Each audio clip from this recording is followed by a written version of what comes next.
Hey guys, welcome back to Raju smart Jahnavi. So friends, ఎన్ని వీడియోలు చేసినా ఏం చేసినా వేస్ట్. మా బతికే వేస్ట్. మేము సక్సెస్ కాము. వేస్ట్ అనిపిస్తుంది మాకు. సక్సెస్ కానివాడు వీడియోలు చేసి ఏం లాభం చెప్పదు. వాస్తవానికి కరెక్టే కదా. సో మీరు కూడా వీడియో చూస్తలేరు కాబట్టి చాలా మనసు బాధపడుతుంది. ఎందుకంటే 4 years అవుతుంది నేను వీడియోలు చేయబట్టి, అయినా ఒక్క వీడియో కూడా ఎత్తలేదు. ఒక వీడియో లేచింది కానీ అప్పుడు దరిద్రము మా అత్తమ్మ కాలు ఇరిగింది.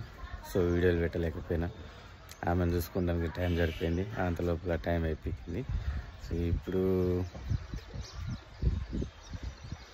3 years అవుతుంది మళ్ళీ ఇదే ఛానల్ నడిపేయబట్టి, కానీ ఏం రిజల్ట్ ఏం లేదు. 4,000 hours కోసం కష్టపడి వీడియోలు రాత్రి తెల్లందాక ఎడిటింగ్ చేసి పొద్దున్నదాక ఎడిటింగ్ చేస్తే వచ్చింది ఏం లేదు. చూస్తే అంత మా అంటే 20-30 వ్యూస్ వస్తున్నాయి, ఆగిపిస్తున్నాయి. ఆ యూట్యూబర్ని కూడా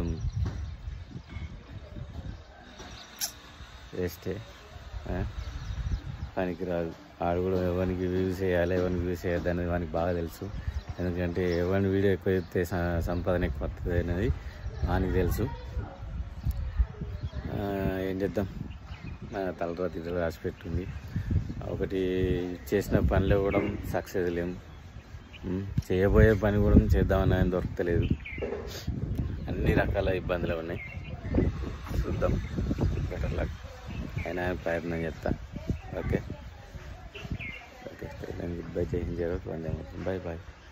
ఇక లాస్ట్కి వస్తే ఏం లేదు. ఎవరి దగ్గర వంట పంటనే అవుతుంది ఎట్టుంది. ఓ యూట్యూబర్ దగ్గరికి పోయి వానికి, అయ్యా సార్ నా పరిస్థితికి ఇది ఉంది, కొంచెం ప్రమోషన్ చేయరయ్యా అని చెప్పుకుంటే తప్ప ఇప్పుడున్న పరిస్థితులలో మొగోడు యూట్యూబ్ పెట్టి సక్సెస్ కావాలంటే కళ అసలుకే. అది ఎవడో ఒకడు సపోర్ట్ చేస్తేనే అవుతాడు తప్ప ఇతడు ఎన్ని సపోర్ట్తోనే. ఈ మధ్యకాలంలో మొగోళ్ళు యూట్యూబ్ సక్సెస్ అయ్యింది అయితే ఏం లేదు. ఆడవాళ్ళు యూట్యూబ్ పెడితే వట్టిగానే ఎదిగిపిస్తారు. మొత్తం మాటలకు కూడా అట్రాక్షన్ అయ్యి సబ్స్క్రైబ్ చేసుకొని వాళ్ళని ఎక్కడికో తీసుకెళ్తారు. కానీ మనం మంచి చెప్పినా చెడు కింద అనుకుంటారు. అసలు అర్థమవుతలేదా ఏంటిదో నాకైతే